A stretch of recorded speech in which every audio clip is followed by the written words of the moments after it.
Welcome to Oddball Comics Live, everybody. No, this isn't Scott Shaw. This is his evil brother, Sanguli Shaw. And I look a little different, don't I? Well, it's not forever. This is just my pandemic cosplay here. Anyway, Oddball Comics is a tradition here at Comic Con, and just because we're not here physically doesn't mean it can't still be a tradition. These are comic books that are from my collection. I haven't faked anything with Photoshop. And it's the kind of stuff that I love. I'm not putting it down. As a cartoonist for 50 years, I love this sort of stuff.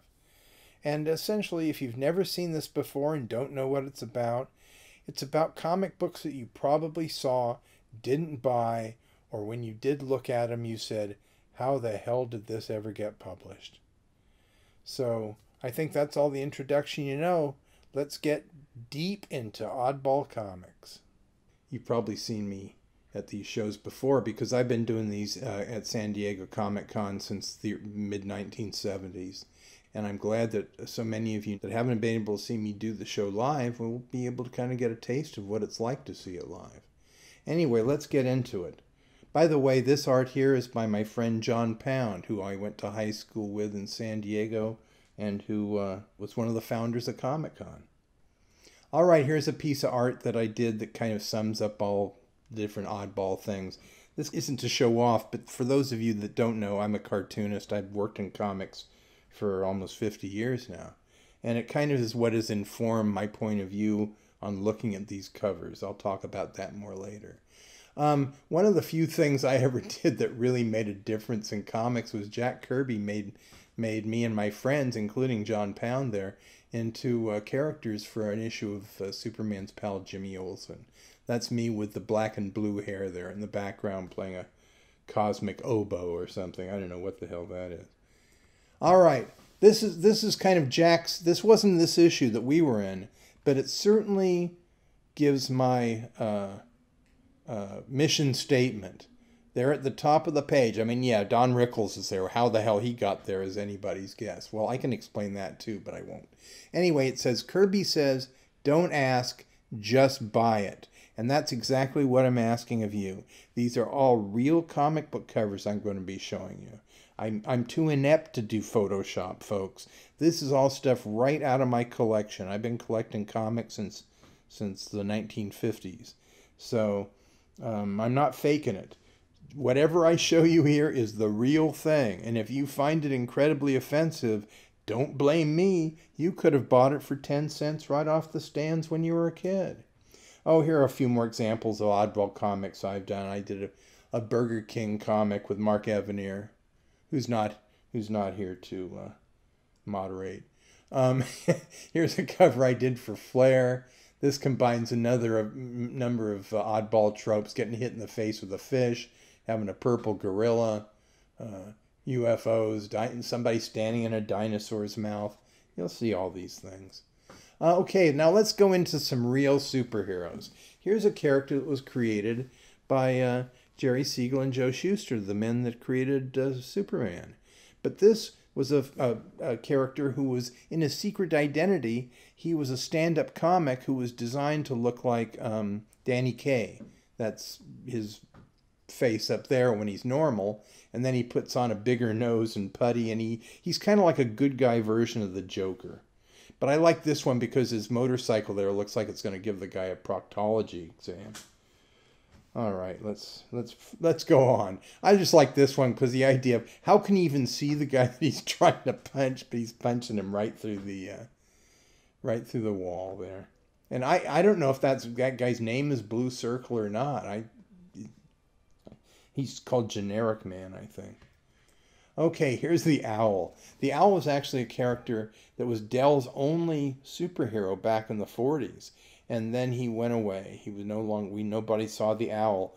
But during the Batman era, where superheroes were big money makers again, Dell unearthed him. And in fact, Jerry Siegel, again, the creator of Superman, wrote these comics. Here you've got evil modsters on motorcycles with skulls, and they're kidnapping Abraham Lincoln's head. So that's a crime. somewhere. Okay, a little later, this is from the 70s. Here's the Far Out Green Super Cool. And this was an educational comic that was about kind of things that kids in lower income households might have been encountering. And this was something about garbage. So here's a character made out of garbage, which I like a lot. Okay, the Bouncer. The Bouncer was a character. This is great because, first of all, that lady's looking up his toga and she's horrified by what she sees. But she's wearing a red dress, so it's okay. Apparently she's a bad girl. Anyway, the Bouncer is a statue who comes to life, and his ability is whenever he hits the ground or hits any body, it somehow inexplicably makes it a bigger impact and he bounces all over the place. And here it looks like he's saving R. Crumb from the gangsters here. Tiger Girl, another character. This was a new superhero that the company that used to do all the work for Dell, Western Publishing, and had their own imprint here, Gold Key, but Tiger Girl lasted from only one issue, unlike Tiger King, who seems to never go away. Okay, here's Magic Man. But the reason I love this, there is nothing better than a fat guy in lederhosen on the cover of a comic, I can tell you. Especially with his head between a superhero's legs. That always gets more people buying these. Okay, here's Nemesis, who looks like he stole the Phantom striped underwear there. And he's, General MacArthur is blowing smoke all over him. This isn't Jack Kirby, by the way, but it's my favorite Kirby inker doing a Chick Stone, who's doing a very credible Jack Kirby imitation here. All right, then we have monsters. Here's Frankenstein. They tried to bring him back, but it didn't work out, so they made him into a superhero. And I like the fact he only has a green head, which is actually scarier than green all over. He's the new Frankenstein, and here he meets Mr. Freak. He looks like Mr. Freak himself, in my opinion. Then we have Delwyn Whole Hog. Now we're going to do superheroes that you don't want to ever see again. Here's Dracula, and Dracula is drawn to look as much like Batman as they could possibly do. They even have a fake cape behind him that's, I guess, supposed to be vapor or something. But anyway, he has strange superpowers, all right. This power to get published. Here's their third one, Werewolf. They couldn't call him Wolfman because Universal actually owns the name Wolfman, other than Marv Wolfman. But here's Werewolf, whose costume was essentially, he looked like he'd been dipped in ink. So that's not very unique. This one actually lasted 3 issues, though. It did better than the others, I think. Too many superheroes? I think by now you're getting the picture, right? There are too many superheroes. And here, the Mighty Crusaders, one of Marvel's least competent imitators, made this statement on a cover of their superhero team, the Mighty Crusaders. All right, Harvey Comics had to do their superheroes in the 60s. Here's B-Man, who's kind of like a Namor, the Submariner character. He's a criminal. No, he's a good guy. He goes back and forth. But so does his name. This name is spelled differently almost in every panel of the comic. It's like Joe Shuster couldn't make up his mind how to have B-Man spelled. Here's Spy-Man, created by Jim Steranko, but never drawn by Jim Steranko other than a schematic drawing of his hand there. And I don't even think that's Jim's drawing. Well, it might be Jim's drawing. But I love these guys with a cult of eyeball people.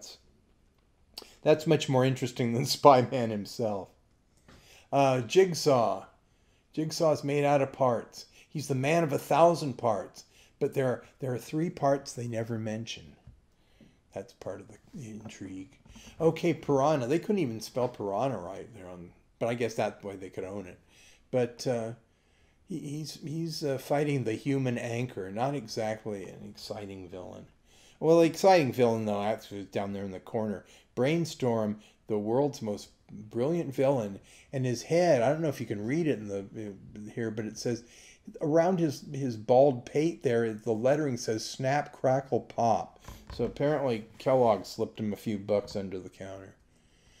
Here we have Jack Quickfrost, and His villain is Lord Lazy. He never gets out of his chair. He could be a cartoonist for all I know. Three Rocketeers. This was reprints with a few new things in it that Simon and Kirby did for an earlier science fiction book. But this cover is really surreal. I think most of these covers are heavily... Joe Simon had something to do with all these. He was editing the line. And I always thought he was a really good cover designer. If nothing else, he made you want to see what was inside these. Here's another one reprinting Simon and Kirby's Fighting American, a character that originally was pretty straight and fought the communists, and with the second issue became a parody of Captain America, which is one of my favorite things ever. But the first time I looked at this, I was like, what the hell? This guy's supposed to be funny? Who does that? Meanwhile, C.C. Beck, the co-creator of Captain Marvel, wound up... They used to do Tootsie Roll Pop ads for the... those were kind of candy. I don't know if they still make it. It essentially looked like a little string of turds. Not very appetizing, but it was a chewy chocolate thing. Anyway, Tootsie Roll wound up having its own comic book. And this was he looks like a blonde Captain Marvel, but that's Captain Tootsie and the Secret Legion. So secret it only lasted 3 issues. Here's the Blue Beetle, one of the oldest superheroes in comics, but here he looks like it's Ralph Cramden is attacking the city here. I really don't remember the story, but who needs a story when you got a cover like this, right? Okay, in the history of superheroes, we have Doll Man, who is, I mean, it went on for a long time, but I can tell you, most boys did not want to buy a comic named Doll Man. It just didn't happen. But meanwhile, we have this villain, the Minstrel, who fortunately isn't in blackface. But when it comes to supervillains with flame-throwing banjos, he is the #1 supervillain with that specialty. Here we have Captain Marvel, who not only was the name was a ripoff of Captain Marvel. This guy was an android from outer space who could make his body parts fly around. He should have teamed up with the Jigsaw Man. But here he's fighting the most obvious Batman ripoff of all time too. So they weren't stopping at anything. Then we have Fat Man, the human flying saucer. He's a fat man, he's a wealthy fat man, and he's a wealthy superhero fat man, and he's a flying saucer fat man. Who else is going to do that? Again, this is C.C. Beck doing it too.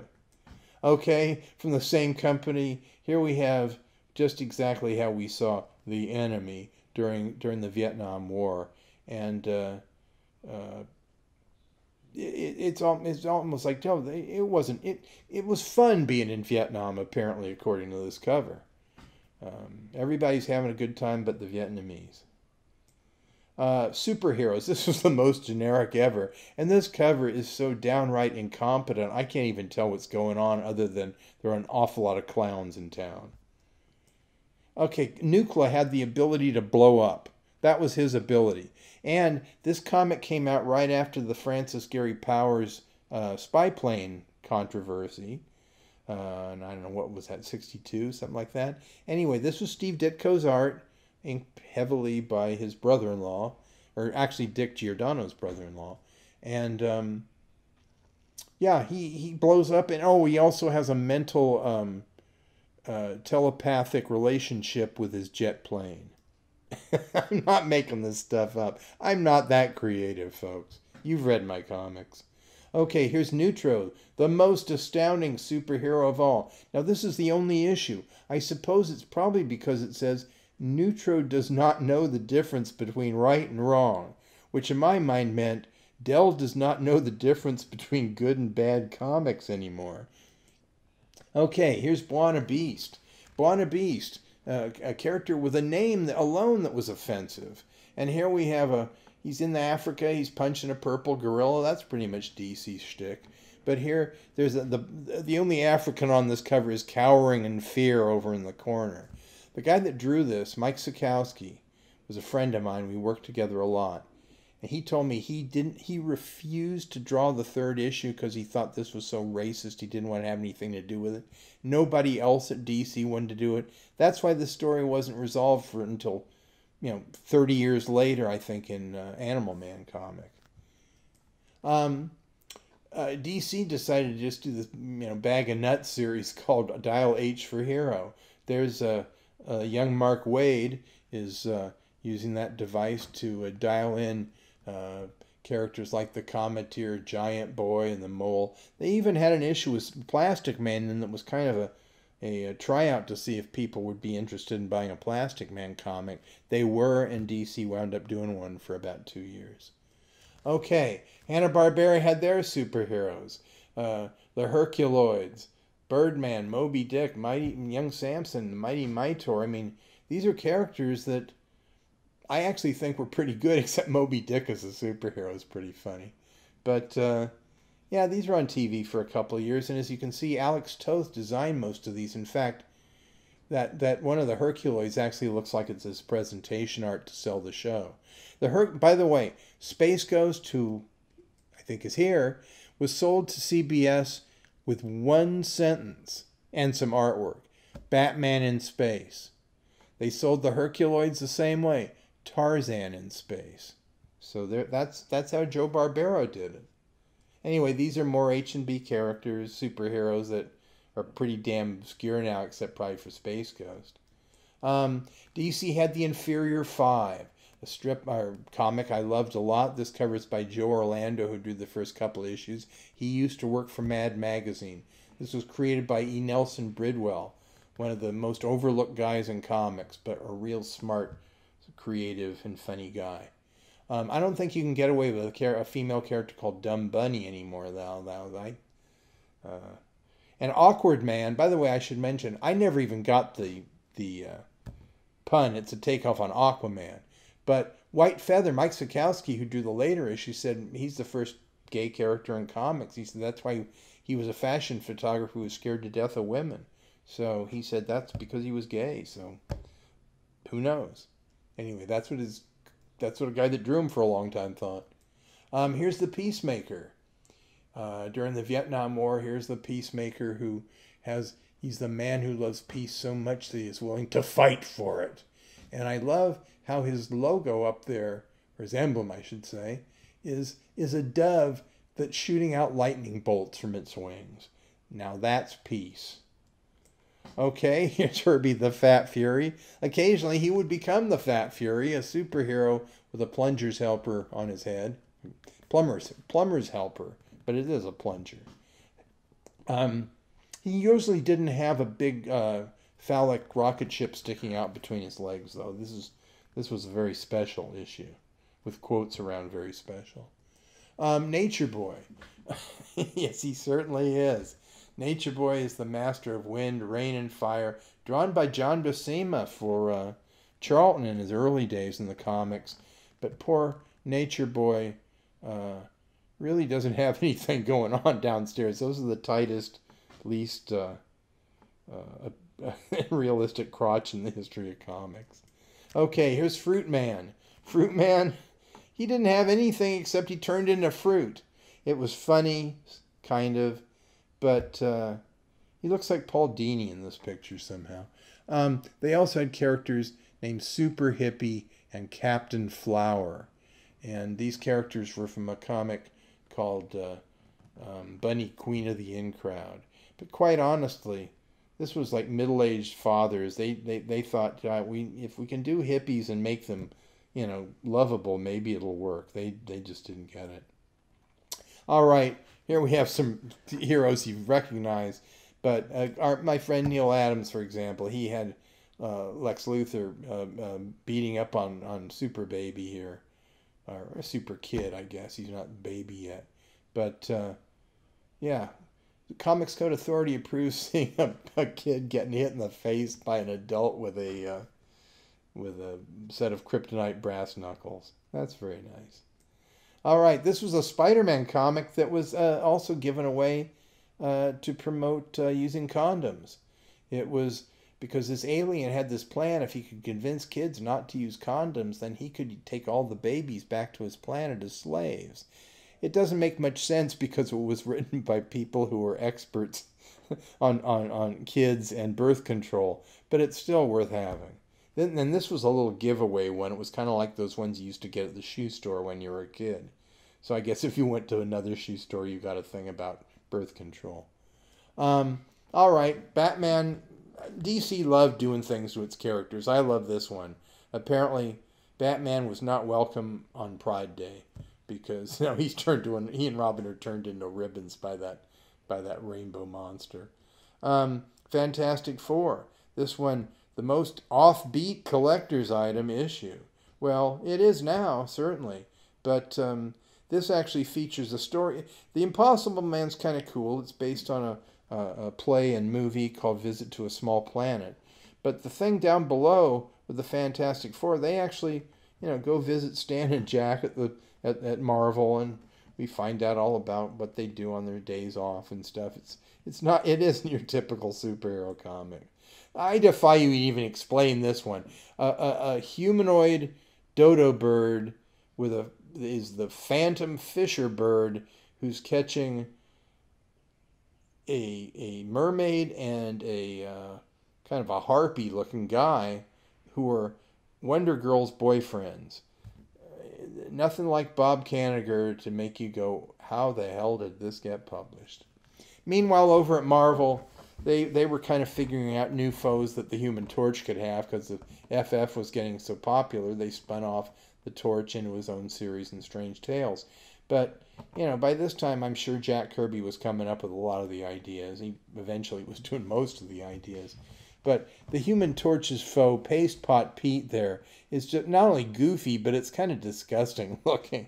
So he had to change his name, actually. But a couple of years later, he became the Trapster because even the other supervillains were making fun of him for having the name Paste Pot Pete. And the paste pot, by the way, comes from production of comic books. So who knows? They have to paste up stuff before they send it to the printers. Okay, over at DC, their idea of being weird was to create the Bizarros. Kind of like what you saw earlier on the Bizarro Scott Shaw. These guys were considered to be the imperfect duplicates of Superman. And as you see, now Lois Lane. And eventually they had all the characters. Bizarro, Perry White, everything. And they did everything backwards. Okay, here's a Black Panther issue by Jack Kirby, but down there we get the Black Musketeers, who never showed up before or since, but looks like a woman and a fat guy and a good-looking guy and a goofy guy, all as kind of trainee Black Panthers, I guess. Okay, this disturbs the hell out of me. The alien Batman. It turns out without his mask on, Batman looks like this is the same race of these stern aliens. But it also kind of looks like some M.C. Escher thing. I don't know why, but the design of this is unsettling for me. Okay, this should have actually been titled, instead of What If the Original Marvel Bullpen had become the Fantastic Four. It should have been, what if the Fantastic Four were all Jewish cartoonists that worked at Marvel? Because that's what it is. Jack Kirby's The Thing, Flo Steinberg's Invisible Woman, Saul Brodsky is the Human Torch, and as Jack Kirby once told me personally, he said, the only person on Earth that would ever call themselves Mr. Fantastic is Stan Lee himself. So there you go. Then we have the Metal Men.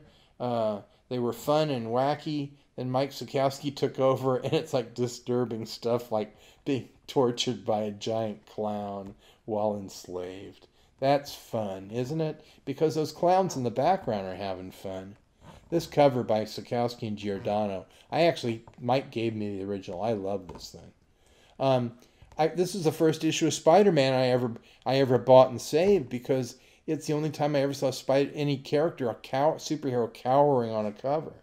And this kind of shows why Marvel took over. I mean, those big blurbs up there are a little annoying, but Jack didn't like writing all this stuff, the blurb stuff. That was all Stan's job. But Stan's never mentioned it, but I'm certain he tried to make these things like movie posters, like Roger Corman stuff, because they have all the same tropes as those. Back over at DC, we have the Blackhawks. They really didn't know what to do with them now that we're no longer in a war that DC, well, we were in the Vietnam War, but DC didn't want to talk about that. So Blackhawks really didn't have much to do except have sci-fi adventures.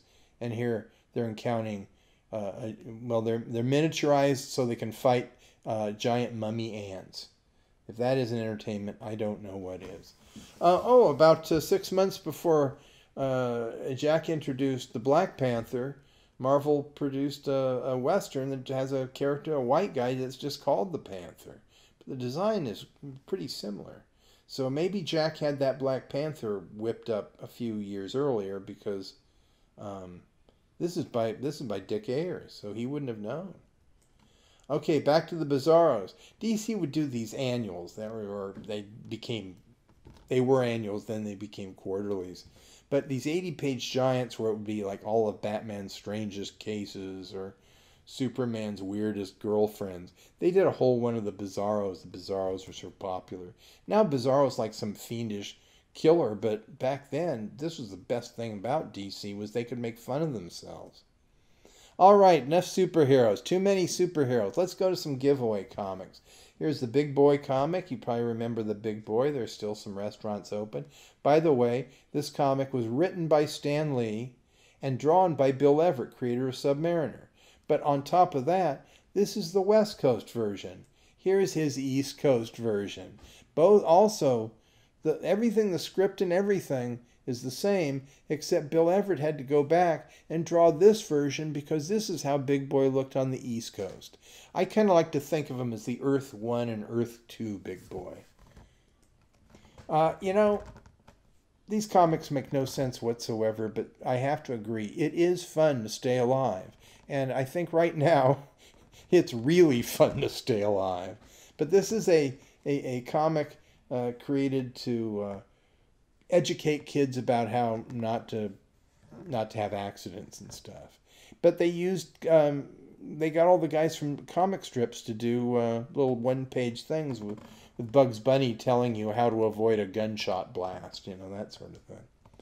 Okay, this may be the first mutant comic book. There's a poor man whose head is on top of a corn cob.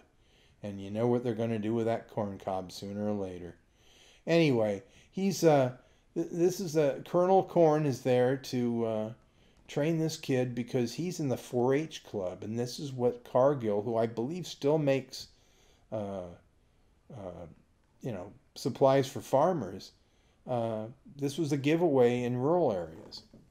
Because that kid's wearing a crown because he's a state champion. And I bet wearing that crown will get you beat up in whatever state he's living in.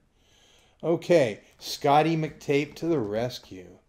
It's not often that you have to perform surgery on Humpty Dumpty's head, but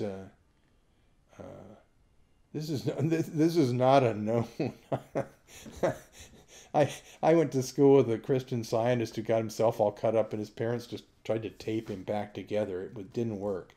Anyway, Scotty McTape was the mascot for Scotch Tape, and then he later had his own comic. Looks like this was produced by Dell, and that was an adaptation of Woody Woodpecker and the Termites from Mars, but now they used it as the Scotty McTape thing because he defeats them by putting Scotch tape all over the trees. And I don't know which came first, but probably Scotch tape saying we'll give you a lot of money if you put this in your cartoon.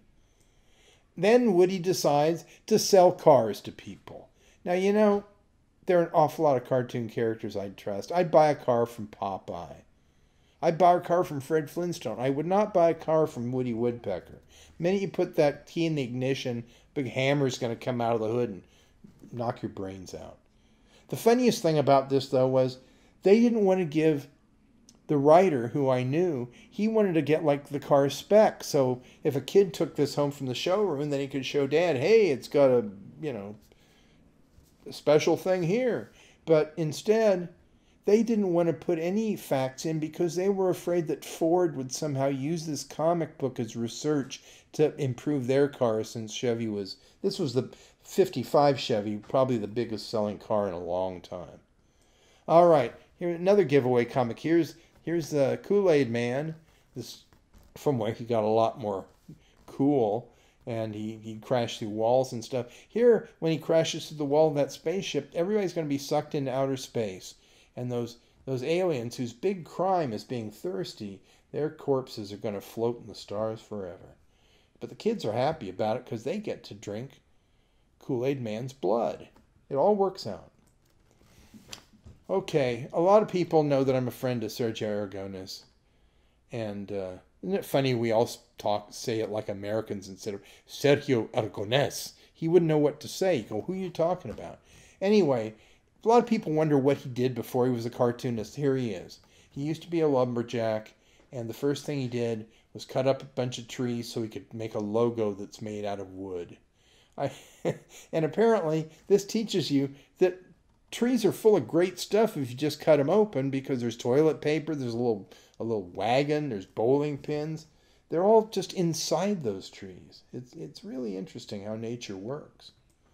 Here's those of you who are younger probably never heard of trading stamps, but they were like a gimmick that if you bought something, you get so many, and then later you put them in a little book, and then you take the little book to a store, and they'd give you something for free. And the guy that drew a lot of Dennis the Menace comics, Al Weisman, did this thing for, I forget it, top value stamps, which are plaid stamps. Anyway, I like the cover. I like the giveaway. I like the elephant. Chick Stone did this comic as a giveaway. Saving can be fun. And it's here to try to tell kids, you need a little bank book, make some deposits. But here the kids are going ape, and they're blowing all their money at the fair. I like that better. This is a very unusual one because Will Eisner did it. And this is a giveaway comic. Will did a lot of work for the government, but I think he pulled this off in the best way you could humanly possibly do this. This essentially is a pro-vivisection comic. It promotes the fact that sometimes animals have to die if you're researching how to take care of human beings. And as an animal lover, I certainly understand that this would be repugnant to people, but Will managed to kind of turn this little character into a hero, and I thought he did a great job. Okay, this is something they sold and they gave away in Orange County, which was the OCTD stood for the Orange County Transit District. But they have a superhero named Bus Rider who takes people onto the bus to save them from traffic. Here's a giveaway. Dagwood splits the atom. I don't think Dagwood would even know how to split one of his sandwiches, so I'm moving on. Popeye's Fine Arts and Humanities careers. That's what the Sailor Man likes. Sure. But Olive is getting a nice portrait done by an abstract artist, which is probably the best picture of her she's ever had. This one's great. Johnny Surge. Johnny Surge is an electric cow milking machine who not only has his own comic, on the cover he's reading his own comic, and on the cover of that he's reading his own comic. If we had a microscope, we could see that on a molecular level he was still reading his comic. And that's why these are called infinity covers. Here's the back cover, which looks more like an ad for a sex shop. It's very disturbing. Let's keep moving here. All right, here's a comic that not only is an anti-communist comic from the early 50s, it's also the first comic where Charles Schulz was actually paid for his cartooning for print. Here's the story. This was produced by the American Catechetical Guild. Apparently they had an office in the same building where Schulz was working for the famous artist's mail order courses. They hadn't planned out their pages right. They had a half a page at the end that they had empty. They went downstairs. They said, "Could you do something for this?" "Sure." And in a couple hours, he generated this art, and they went ahead and got it to the printer. So, for all you Snoopy fans, this is the comic to look out for. All right, I love this one. In the 1950s, of course, Eisenhower and Nixon were the ticket. What was that? 56, I think. And I like this because it looks like a film documentary where Tom Hanks is playing Nixon. He really looks like Tom Hanks here. But the other thing that's funny to me is that period in time, comic books were being attacked. Comic books were thought to be for idiots, children, and perverts. Apparently that's who the Republican Party was going after with this comic book. I don't get it. And And Eisenhower turns up on this space comic as Eisenhower. Just hold on a second because you're going to see what happens to him later. Okay, Carolyn Kennedy got her own comic. There's even a page about her beer-drinking rabbit, Zsa Zsa. Apparently they ran out of room too, or had a space to fill, I should say. Okay, here's Lyndon B. Johnson. Not only does he look really pissed here, it's because he saw this comic here, where it's the Great Society comic book. It wasn't a comic on the stands, it was sold in bookstores. And here apparently, even though he's pointing at America, he doesn't seem to realize that apparently France has taken over America, because red, white, and blue there just, that's a French flag, not America. All right, they did a second one, The Great Society with Bob Man and Teddy. As you can see, both these were remaindered. They were sold for less than $1 a piece. Okay, that other cover with Eisenhower, 20 years later, DC decided to reprint it in the early 70s. They changed just the lettering in this cover, and on everything that Eisenhower appeared, Murphy Anderson did a drawing of the man my generation loved to hate, Richard Nixon. And I still think of him as Neek Zahn. Okay, here he is on a comic that was a spin-off of Richie Rich with a kid who was supposed to be, they never actually licensed it, but he was supposed to be essentially a kid version of Dudley Moore named Jackie Jokers. But apparently he had connections. Okay, here's Spiro Agnew on the cover of a Green Lantern, Green Arrow. Neil Adams, of course, in those days, you really had to turn in the cover earlier. So they said, somebody at DC said, Neil, we can't make the comic look like this. This exactly looks like Spiro Agnew. By the way, the shadow in the background, that's a little girl with Nixon's face in the comic. You got to see it. But anyway, so Neil said, okay, well, I'll give him a mustache. That way it won't look like Spiro Agnew. He drew the tiniest pencil mustache on him he possibly could. It was essentially 2 strokes of a pen, and there it was. But apparently DC never got sued for it. And then we have the Monster Mayor, USA. This more just more of a message about look out for politicians. And we have some religious comics that somehow ties in with religion, because there's Nixon on the cover, since it's Chuck Colson wrote a book called Born Again when he became a Christian, therefore kind of trying to avoid the controversy, I think. But down there below we get Al Hartley's work, and Al was a Christian. He drew most of these Spire comics. And it's much better than his Thor comics, frankly. But he really got into this. But I love the art, but those are the cleanest hippie protesters I've ever seen. Remember, those aren't the kids now. Those are from the 60s. We didn't take many baths. Okay, here's Catholic Comics. And it's got volume 2, number 10. They did a lot of these. And it was just all wholesome sports on the covers. Boys doing wholesome things. This boy is about to have a wholesome accident, because unless that pool is the size of a neighborhood, he's gonna hit the cement at that angle. This is Joe Orlando, a nice Italian boy, drew this, so I'm sure he was all for Catholic comics. Here's another one, Oral Roberts, True Stories. Now wait a second. It's okay. I'm an atheist, so you got to forgive me for saying these things, I suppose. But if it's true stories and it's about religion, I guess he's trying to make you say, yes, these are true stories. But what's really funny to me is then he has a hallucination on the cover. So what is it? Are they true stories? Are they true hallucinations?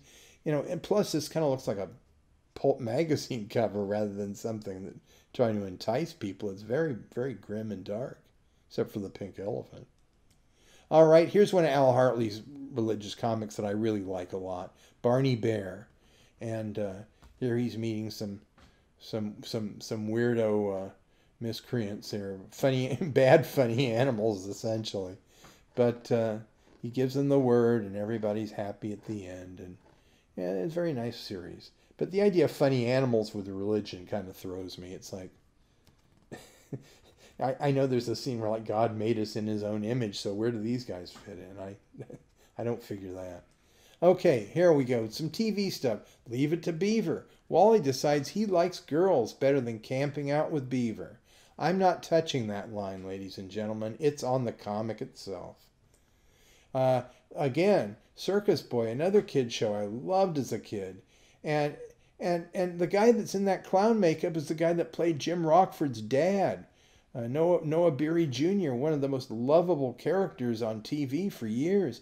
But this is like the most creepy pedophilia clown cover ever. And by the way, that kid with the blonde hair, that was Bleach. That's Mickey Dolenz from the Monkees. He was the star of the Circus Boy under the name Mickey Braddock, because his dad was also a star. Ray Walston was my favorite Martian, but here he just looks disgusted because the artist didn't even have the effort to try to draw a new Martian. He just drew Dino with a toupee and a tail crop. So he's like, geez, guys, couldn't you do a little more than rip off the Flintstones? Rip off the rip-offers? Okay, a lot of people, you know, this guy here, this was Ron Howard's little brother, Clint Howard. And a lot of people, you know, have a problem with Clint Howard. Has kind of he's not a good-looking guy like Ron Howard. His face, this is how his face got that way. Gentle Ben licked it too hard and all the pieces got sheltered around there. All right, I don't even have an explanation for this. I hope some of you do. I think what it was all these different characters had stories in the comics, so they had to come up with some situation where they would all be together. That's Steel Sterling, the superhero. But he's got a Mexican eating a banana riding his back. He's got a monkey who stole Donald Duck's hat. He's got two idiot twins pushing the plow. He's got Buddha as the son. And way in the background, there's an old man spitting into his shoe. So this is the kind of quality material I think everyone's looking for.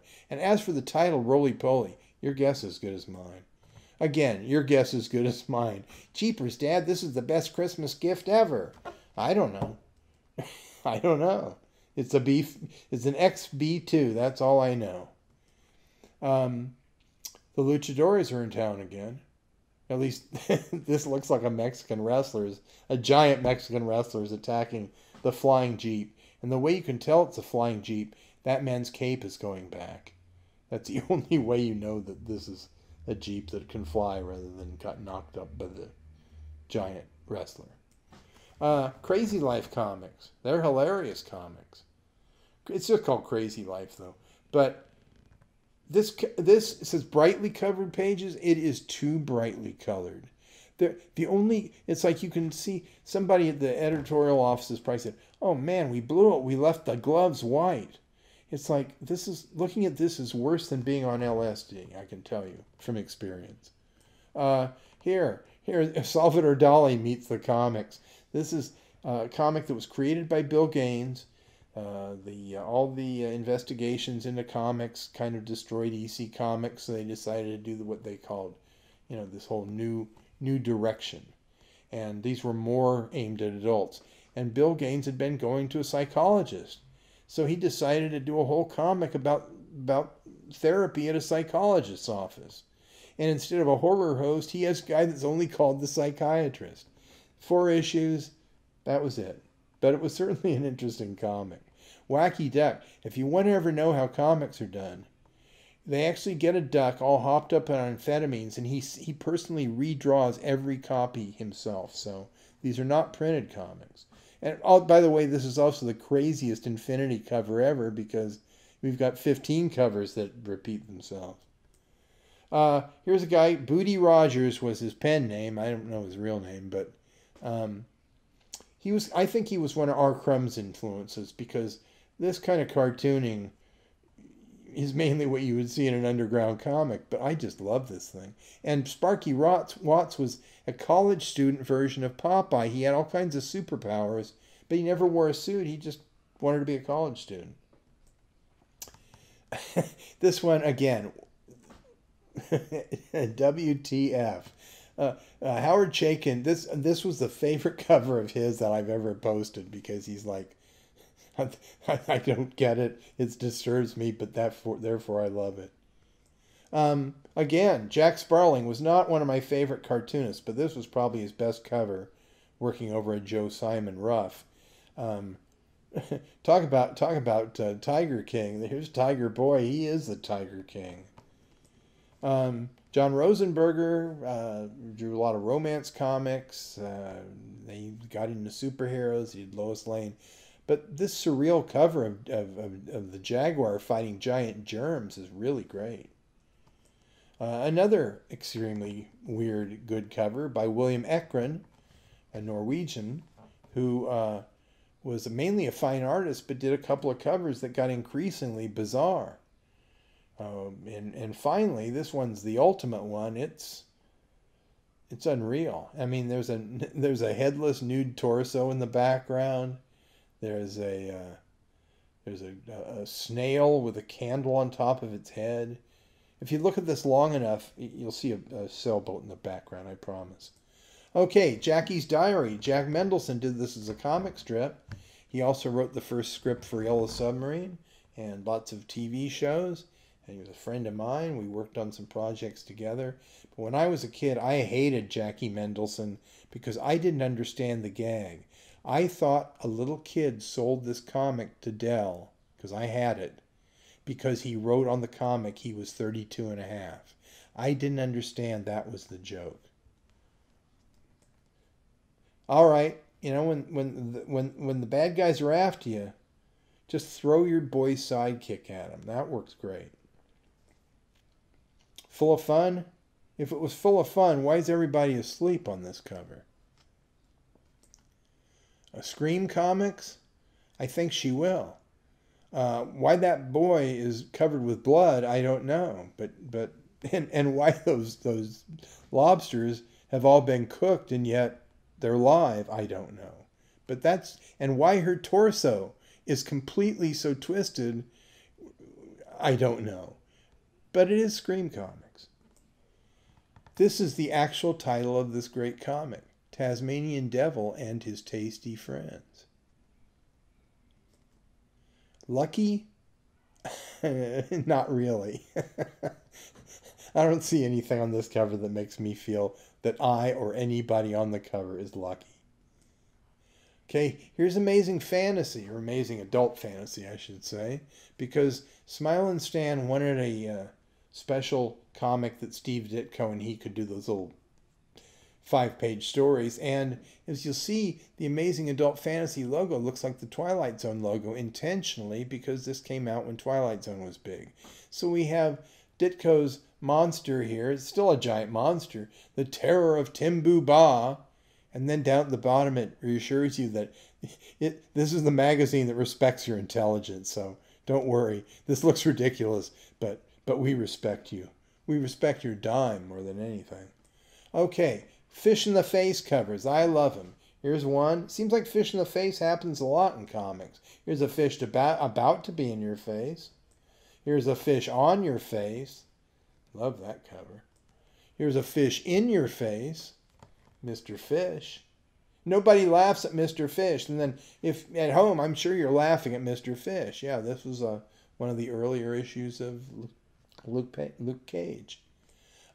Sex. We finally got to sex. I'm sure you're happy about that. Here's a comic that Charlton sold under the counter. And it was mostly gag cartoons, but it was formatted like a comic book. There were a couple of comic stories in it, but not many. And this went for 35 cents because it wasn't exactly dirty, but it was dirty by 50s standards. And even if you look at that mermaid in the logo, if you look at it a certain way, you're not seeing a mermaid, you're seeing a penis with a fishtail. Try to get that out of your mind. Oh, here's some other ones too. See, here's a hooker, an anti-gravity hooker. This may be my favorite comic book title ever. This is an anti-venereal disease comic made in 1949, and its title is Sidewalk Romance. Like they just did it right there on the sidewalk. Here's Little Willie. This was done specifically for a black audience in the South in the 40s. It's got black slang in it that's identical to what people were saying then. But obviously, the printer or somebody backed out at the last minute because little Willie doesn't look black at all, other than his features, but his color looks like he might have had a tan. You know, that's about it. So, you know, things didn't get where they were supposed to with this one. And then they just went basic. Doc Carter VD comics. It's like, yeah. And they both look like swipes of Superman and Jimmy Olsen. Like, on the weekend, Superman and Jimmy go and check out some Shankers or something. I don't know. And then DC at one time really was trying to put a lot of weird sex into their covers, and that was due to this guy Joe Orlando I mentioned earlier. This cover is drawn by Nick Cardy, but obviously this is playing into an interest that has nothing to do with comic books. This is a perversion I don't think exists in real life. Whipping a dummy, although that kind of sounds like a euphemism for something. But I do this show a lot, and I was at the first Comic Fest a few years ago, and I showed this, and it was a packed crowd, and I showed it, and everybody's laughing, and that kind of dies down, and there's a guy in the back goes, "That's not how you hold a cat o' nine tails." And I moved the show on real quickly, as I'm going to now. Here's Lois threatening Superman with a suspicious spear that's dripping something, and she looks like she's about to poke Superman in the crotch with it. Here's Lois Lane tied up by the Justice League while she's asleep or drugged or something. Here are women, obsessed, apparently in love or sexually thrilled by this clown. That clowns always get the women. Lois Lane gagged and spread-eagled on the front of this vehicle going over a cliff. I mean, and the thing is, and I have researched this to the point because I don't want to paint anybody bad, but Joe Orlando would walk around the DC offices. By that time, he was an editor, a cover editor, and he'd say, "Sex sells," because that book had just come out that was about subliminal advertising, where they put the word sex in an ice cube or something. So he really thought, now, sex in an ice cube, that's subtle. This is not subtle, especially when they're throwing darts at Lois's crotch or pointing at her crotch in outer space. And this one's the worst one. A shark is noticing Lois's crotch. And these all appeared in the same year. I went to the fellow that drew this no, it's not this next one, but it's coming. I'll talk about that when I do. Here's Homer the Happy Ghost. This was Stanley and I believe Dan DeCarlo's imitation of Casper the Ghost. But this is not right. This looks like the offspring is either going to be a ghost robot or a robot ghost. Either way, it's not as nature planned. Those robots shouldn't be mating with ghosts. Okay, Henry Aldrich Comics. Henry has been reading a book called How to Confuse Your Neighbors, but quite honestly, I think Henry is dealing with some issues and he may be a bit confused at the moment. I think until Dark Horse published a comic just called X, this was the shortest comic book title ever.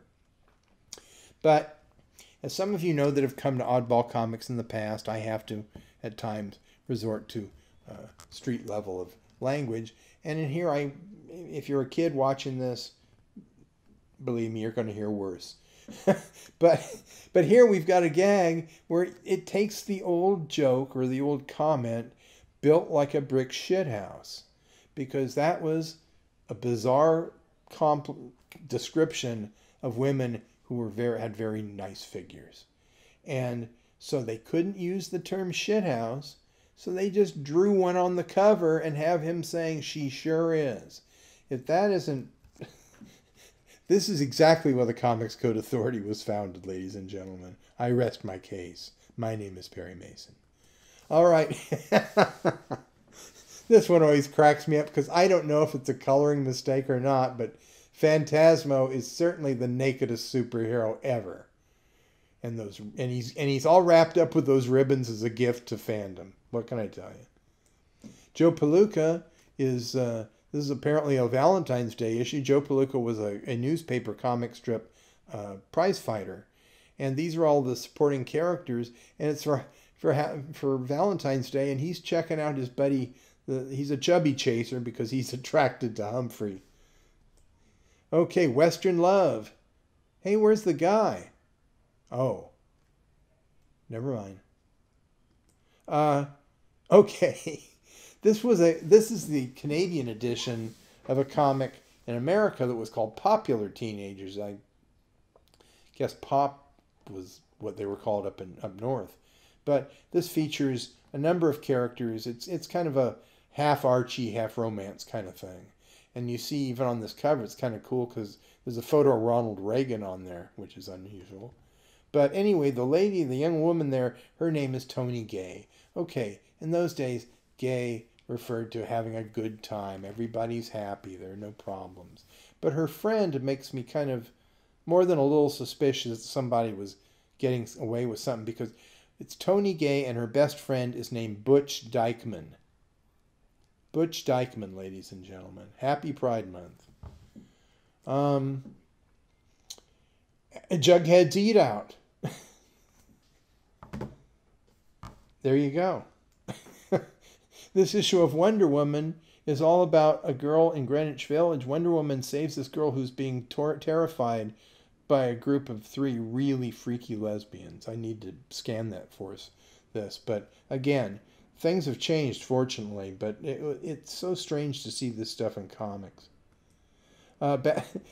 DC recently released a set of Batman figures based on this cover, claiming it was one of the most classic Batman stories ever. Now, I've had this in my show for many years. I like to refer to it as Batman's Gay Pride Parade for 2 reasons. It was always mentioned that Batman and Robin's relationship was strange. Nobody believed it. That had nothing to do with anything. And yet, it persists to this day with some people. So Batman's wearing not just a red. He's saying you're wearing a red one. This is bright pink, ladies and gentlemen. The colorist or the letterer changed something. On top of all that, this story is only about Batman is wearing these because he did something stupid early on in the story where everybody is going to know he's Bruce Wayne.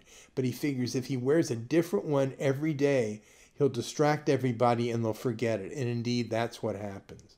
So, going back to DC and their toys, I think DC just wanted to have a Batman thing that their gay Batman fans would like. And I want to have a set of them. And I can't afford them because they're too collectible now. Everybody apparently bought them. Oh, here's the one I was going to talk about with the Joe Orlando issue. This was drawn by a guy named Bob Oxner. Bob Oxner did all kinds of things, but DC mainly hired him to do the comics based on Bob Hope, Jerry Lewis, Phil Silvers, all the licensed comedy stuff that they had for years. But when all that disappeared, he had to start doing superhero comics, so he was doing covers. And this was a cover he did for Joe Orlando.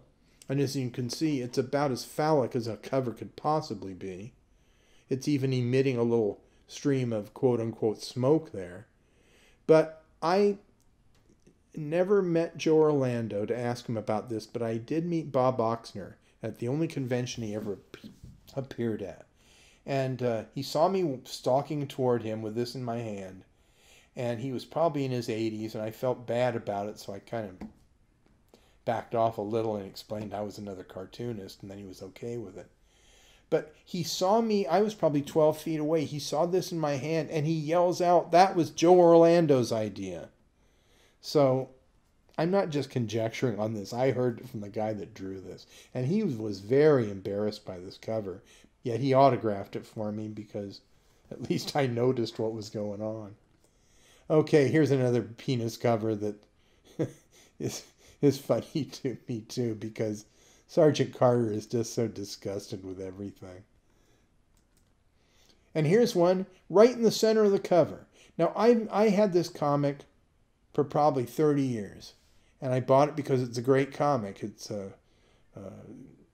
everybody remembers this book. It was written by Denny O'Neil, who just passed away, and drawn by Pat Boyette. And for Charlton, was one of the few Charlton books that I think a lot of people read, even though it was just a one-shot story. But suddenly I notice here's a penis and testicles right in the middle of the page, and it looks like it's about to be shot off into the giant yellow panties of space. And then what can I tell you? What can I tell you?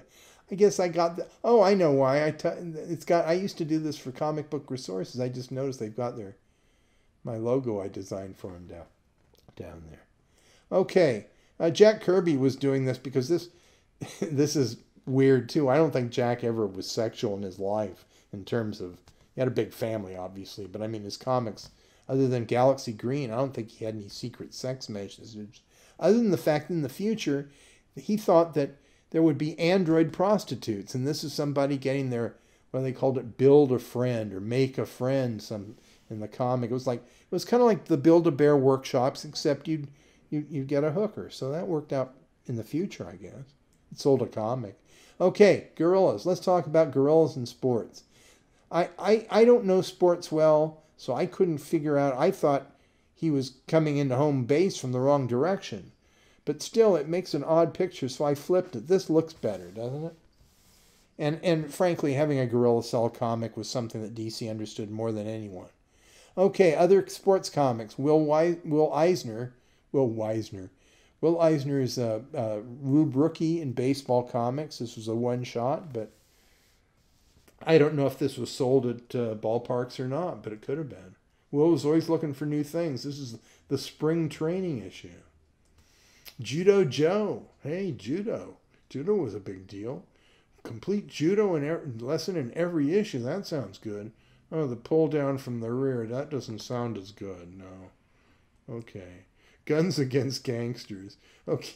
Now, I don't consider hunting a sport, and I don't like hunting, but I love this cover because they're fighting gangsters, but they're both in duck blinds. And one of the guys there with the good guy just got shot in the shoulder, and right next to him has an ad for the Red Cross, like give blood for this guy. This cover works out beautifully that way. Okay, Smokey the Bear's Nature Stories.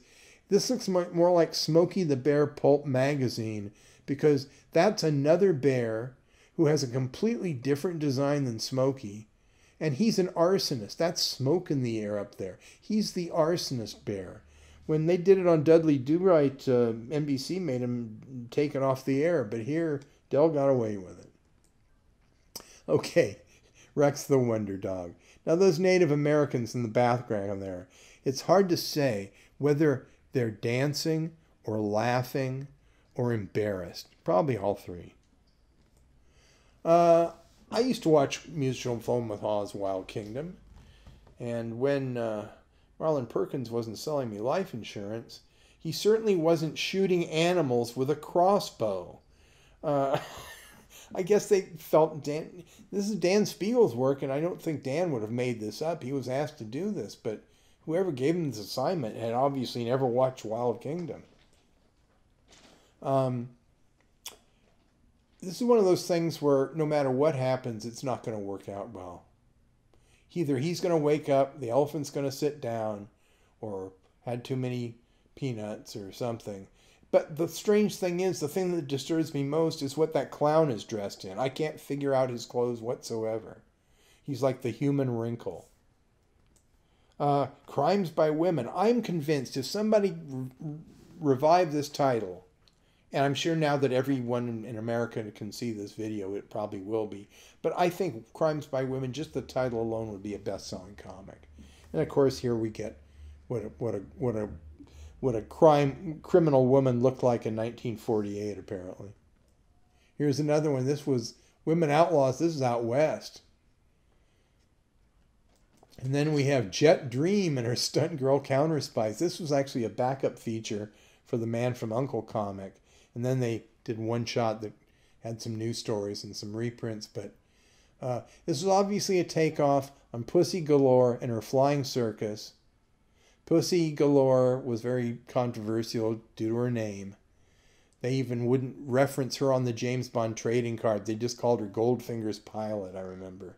So, but to me, Jet Dream sounds an awful lot like Wet Dreams, and probably boys the age that wanted to buy this were being lectured about that with their parents.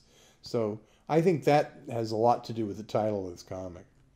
Here's one I like much more, The Close Shaves of Pauline Perrell. Nobody gets shaved in this comic. It's just about a courageous but kind of wacky journalist whose father owns the newspaper, but whose editor is evil, and it's kind of a takeoff on the perils of Pauline. But even from this cover, it's by far the hippest thing that Western Publishing ever did, and I'm so lucky I happen to own the original art to this cover and the whole first issue. Drawn by a guy named Jack Manning, who I worked with in animation. Used to be a sports writer, and boy do I love his cartooning. I inked a lot of it too. Anyway, on to comics that wouldn't make a good comic anymore. This is the opposite of Crimes by Women. I don't think you could get away with a Dizzy Dames comic probably since 1972. So even the dogs look embarrassed. They're like, the dachshund's looking up at the logo going, geez, you're not going to get away with this, guys. A lot of people, Galactus has rarely been shown without his helmet on. But when he takes it off, this is exactly what he looks like and exactly what he wants to eat. He gobbles up a planet every once in a while. Okay. No, this isn't an Archie spinoff. This is Archie's rival company. A small company, Fitzgerald Periodicals, owned and operated by black people, had their own teenage comic book. And it was cool. And it was fun. And they appropriated Good Times. That kid back there looks a lot like the Dynamite guy, but and the guy with the shades on looks like Reggie Mantle. So it's like they kind of ripped it off, but it's more charming. And I love the fact that the only white guy in the strip is a cop who's kind of oblivious. He's like a guy that's not evil, but kind of incompetent. Okay, Jack Kirby did his kid gang. Here's the Dingbats of Danger Street. So we can see they're stalking far-out killers who stalk inner city. And this was kind of a comedy book for Jack. Again, this is one that I really love. I loved it so much I bought the art from the Kirbys. This is his old partner, Joe Simon, doing his version of a kid gang. And it's all they're all like Richie Rich from different countries, and they fly around the country to solve problems by giving people lots of money. Neither one worked out. Maybe if they gave the Dingbats a lot of money, then they'd have a success. Okay, this is not called Suck Chick Comics, no matter how much you may think it is. This comic series was called Slick Chick, but that offensive Italian stereotype just happened to get in the wrong place at the wrong time. At least it has Aloha shirts, or maybe not now. But I do like the weird monkeys. They're dancing the jitterbug, and they've got Argyle socks. I mean, this has it all, and a plaid logo too. It may look like Suck Chick, but at least it's plaid. Okay, this comic went through the printing press wrong. They got the colors wrong, and there is a version of this that looked right. But this version, with all the purples and pinks, the gorilla looks like he's peed on the ground. If you're a gorilla fan, you smell bananas. Why do they say that? Okay, Bunny, Queen of the In Crowd. She's hip, she's mod, she's boss. She was created by out-of-touch middle-class dads. But this cover would keep, at least was like a good activity book. I don't even know if it worked out, but the covers on Bunny were always interesting. This may be the ugliest comic cover of all time. Between the Go-Code checks and the mod patterns on both characters' clothing, it almost makes me nauseous. Let's keep moving. Woody Allen made an appearance in an issue of Showcase featuring DC's rock band, the Maniacs, but Woody doesn't look like he's doing anything but checking out that lady's hip. So, not cool, Woody. Meanwhile, the Modniks was Western's idea of of what was hip and cool. These are mods, except it was published in 1970 when the whole mod thing was 5 years old. But, you know, typically they're telling kids to stay in school and watch out for caffeine and other hard drugs. The Geek. This was originally going to be called The Freak. This was created by Joe Simon, again, a hippie thing. And they said, no, let's change it to The Geek. Now, the geek didn't mean a weirdo in those days. The geek meant the guy at the fair, or the carnival. You go in and it's a guy that bites the head off of live chickens. But for some reason, and I'm not kidding, that's what it meant then. Some reason DC thought that was less, because they thought the freak meant that he took drugs instead of taking chicken heads. Three Stooges, okay, they're kind of dangerous, but let's launch them as the Little Stooges, the sons of the Three Stooges, drawn and written by the son-in-law of Mo Howard, and you've got a sort of kind of hit. I love the art. I love their hippies, and they all look like they should be hanging out with the Scooby-Doo kids, don't they? Okay, this is one of the great ones of all time. Charlton's romance comics were always kind of weird and even weirder than most romance comics. But this one, it looks like Charlie Manson's taking away his girlfriend because she wants to study flower love with him. And the look on that guy's face is perfect. All the guys' faces. Oh, Joe Simon was kind of one of the kings of Oddball Comics. Here's another one of his. Prez, the first teenage president of the United States. And here he's being attacked. I'm not making this up. I've read this story many times. He's being attacked by the representative, or the ambassador from Transylvania, who's a werewolf, but he's diabetic and he lost both of his legs. So he's jumping up and trying to bite him in the neck.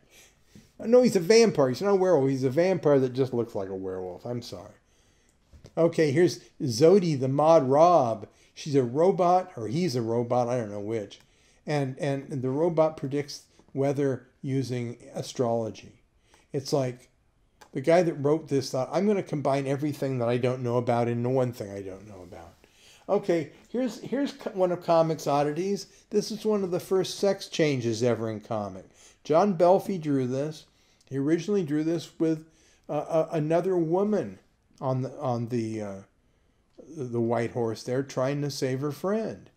And when the publisher said, no, a woman can't save another woman. You have to make it into a guy. So they fixed the guy's head and I think gave him a whip, and the hand was changed because he still got breasts and he still got really nice legs. So, and John Belfi, by the way, told me this himself, so I know this is how it happened. Anyway, there you go. Best romance cover ever. Takes place in the Simpsons Springfield, apparently, because he's got yellow skin. But how romantic can you get? Love of a lunatic. Okay, this cover is really overpublished these days, but here's a good example of what a comic book goes through to be published. I mean, dozens of people look at it between the publishing office and the printers, and yet here we have a comic where Betty is asking Archie, did you have any trouble rescuing me? And he said, I sure did, Betty. I had to beat off 3 other guys. And that's Dan DeCarlo's self-portrait back there in the middle. But somebody said, well, beat off didn't mean masturbation back then. I said, no, I was 14. I have firsthand knowledge that it did. It's exactly what it meant, folks. Here's one, an educational comic essentially from the 50s. Is essentially saying, atomic power is good. Don't worry if you get a little fallout on you. And indeed, this kid's dog runs into a testing area. He looks like young Jimmy Olsen because he was drawn by John Costanza. But the story is essentially about this kid isn't killed by the bomb, but they have to have him in holding for being treated and cleaned up for 2 weeks. And then he's reunited with his Poochie, who's also been going through this. And then it shows all the benefits of atomic energy at the end. It's a very oddball comic indeed. All right, this goes back to the 1940s. This is, they're not the first black characters in comics, but they're certainly the first non-offensive black characters in comics because they were all created by black cartoonists and this was a black publisher. And it's 15 cents because they couldn't get the distribution that they wanted at the time. But it's got, for example, Ace Harlem there in the blue suit. He was kind of their version of Dick Tracy. The guy that was shot in the butt with an arrow, that's a Lion Man who's essentially Tarzan, except it makes more sense because he's an African. But then they had some other characters, but then they had these minstrel characters in there for some reason that kind of makes the whole thing kind of, God, I wish they could reprint this, but the minstrels maybe wouldn't be in there. But anyway, this is kind of a historical book. Here's one that was printed in San Diego, where I grew up, because there was a big tuna industry there. This is The Adventures of Manuel Pacifico, Tuna Fisherman. Ooh. And I have the, this is the first issue. I have the second one where he fights Senor Araña, who's like a spider kind of guy. All right, here we have Calling All Boys, and it's got J. Edgar Hoover right in the middle there. I think he said, look, I'll be in your comic if I can be on the cover and I can be calling all boys. Okay, whatever you want, Mr. FBI. Here Jughead falls asleep. No, his nose is right over the glue. He wasn't asleep. He's stoned. He should be called Drughead. He's into that tester's glue. Okay, Ricky and Debbie in Sardine Land. I bet everybody would like to go to Sardine Land and drive around in a car with a man that you've never met before who's telling you about sardines. That's the way to go, folks, if you're ever in Sardine Land. Oh, Lucky Comics. Yeah, this is Lucky, all right. Let's see. The place is on fire. The guy is either going to kill or rape this woman. The superintendent is dead or unconscious. The firefighters have shown up. One is throwing his axe at the man. The other, for some reason, is throwing his flashlight. And the cops have showed up. There is nothing lucky on this cover, ladies and gentlemen. The bouncer, I told you before, he's great. But now he's your favorite pinup. You didn't know that, did you? And this is probably my favorite Oddball comic cover. Criminals on the Run, drawn by the great L.B. Cole. I've never seen fishing and criminals related before, but now I always do. And it's just a great cover. And then finally, this is the one. Well, let's have a moment of silence of the kid that played his son there, Johnny Crawford, because Bill Morrison, my friend, asked him, or his wife asked him actually, do you remember taking this photo? He says, I don't remember a thing about that day.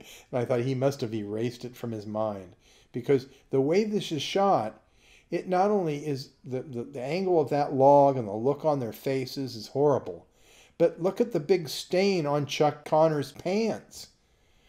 That's not a shadow. Anyway, I'll leave this festering in your brains.